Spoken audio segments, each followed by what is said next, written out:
اعوذ باللہ من الشیطان الرجیم بسم اللہ الرحمن الرحیم الحمدللہ الذی جعلنا من المتمسکین بولایتک امیر المومنین علی بن ابی طالب اللہم صلی علی محمد و آل محمد۔ امام جعفر صادق کا قول ہے کہ اپنے بچوں کو ان کے دور کے لحاظ سے تربیت دو، یعنی کہ آپ جس دور میں جی رہے ہیں اپنے بچوں کو اس کے لحاظ سے تربیت دیں، نہ کہ آپ وہ تربیت دیں جو کہ آپ وقت گزار کر آ چکے ہیں۔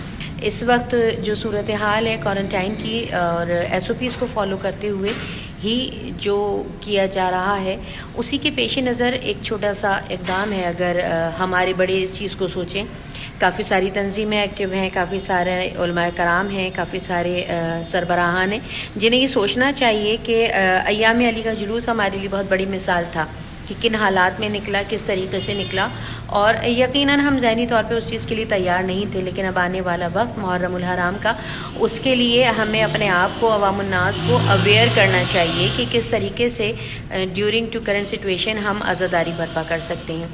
واٹس اپ اس وقت کا سب سے بہترین ہتھیار ہے سوشل میڈیا کا، اور اس کو استعمال کرتے ہوئے گروپس ڈیولپ کرنے چاہیے۔ آپس میں میٹنگز نہ کریں تو گروپ کے ذریعے میٹنگ کر کے اس چیز کو فالو اپ کریں کہ کس طریقے سے جو ہے وہ ایس او پیز کو فالو کرتے ہوئے ایام اعضاء میں جلوس اور عزاداری کے سلسلے کو برقرار رکھا جائے گا۔ ٹی وی چینل سے رابطے کرنے چاہیے کہ وہ لوگ مجالس کو لائیو کر دیں تاکہ لوگ عزادار گھر پہ بیٹھ کے عزاداری میں شامل ہو سکیں۔ کیبل نیٹ ورک والے جو ہیں آپ کے علاقوں کے، وہ اس میں آپ کا بھرپور ساتھ دے سکتے ہیں۔ میڈیا اس وقت آپ کا پاور بن سکتی ہے عزاداری کی ترویج کے لیے۔